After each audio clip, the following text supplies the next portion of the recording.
In war, the greatest victory is the one no one sees coming. Let's travel back to May 31st, 31 BC. We're in the Ionian Sea, just off the coast of Actium, Greece. This isn't just a battle, it's the climax of a story involving two lovers, two empires, and one final, brutal fight for the future of Rome itself. On one side, we have Mark Antony and the legendary Cleopatra. They command the might of the East. Their fleet is immense, 300 powerful warships, funded by Egyptian gold and manned by the legions of the Orient. They represent a world of passion, wealth, and raw power.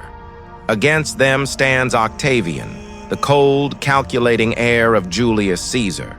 He has fewer ships, but there's a catch. His vessels are smaller, faster, and crewed by men who are hungry for victory. Picture the scene. Antony's fleet forms a wall of towers on the water. They look invincible. But Octavian's admiral, the brilliant Marcus Agrippa, sees something else entirely. He sees that those massive towers are actually prisons in open water. They're slow, cumbersome, and difficult to maneuver. As the battle begins, Antony's ships attempt a classic pincer movement, trying to encircle Agrippa's smaller force. But Agrippa refuses to take the bait. He won't fight on Antony's terms. Instead, he orders his fleet to pull back, drawing the massive enemy ships further and further out into the open sea. He's changing the battlefield, luring them into a space where maneuverability, not size, is king. The hours drag on under a burning sun. The sea is a stalemate. Then, the wind begins to rise. And at that crucial moment, something unthinkable happens. Cleopatra, commanding her personal squadron of 60 ships, suddenly hoists her sails and flees the battle. From the deck of his flagship, Antony sees her go. In a moment that will be debated by historians for millennia, he makes a fatal choice. He abandons his fleet, his loyal men, his command, and his honor. He turns his own ship and follows the woman he loves, leaving his entire force leaderless and in disarray. The center of Antony's formation collapses instantly. His sailors, bewildered but brave, fight on alone. But now, it's a slaughter. Agrippa's smaller, faster ships dart around the wounded giants like a pack of wolves. They ram the huge hulls. They launch flaming projectiles. They board and overwhelm the confused crews. They conquer. By sundown, the battle is over. The sea is Roman once again. Over 200 of Antony's ships are captured or sunk. The rest are scattered. Antony and Cleopatra manage to escape to Egypt, but their fate is sealed. Pursued by Octavian, they both die by their own hands, ending a legendary romance in tragedy.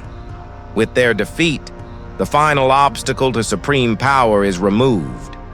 Rome ceases to be a republic torn by civil war and becomes an empire, united under one man, Octavian, who will soon be known as Augustus, its first and greatest emperor. But tonight, let's stand on the decks at Actium and learn the hard lessons etched in the waves. The first lesson: overwhelming size can be a fatal weakness when mobility is used as a weapon. Never build your power on towers that cannot move. The second, and perhaps the hardest lesson: never let passion blind you to strategy. Antony's love for Cleopatra cost him an empire.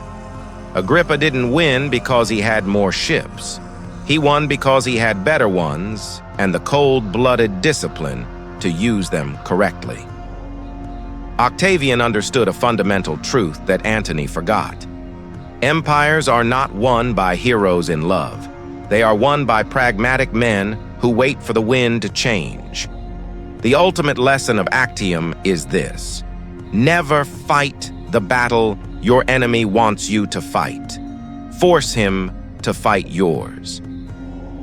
The clash in the Ionian Sea wasn't just a naval battle, it was the death of the Roman Republic and the birth of Rome's Golden Age, all because one man chose strategy over romance, and another chose romance over everything else. Thanks for watching.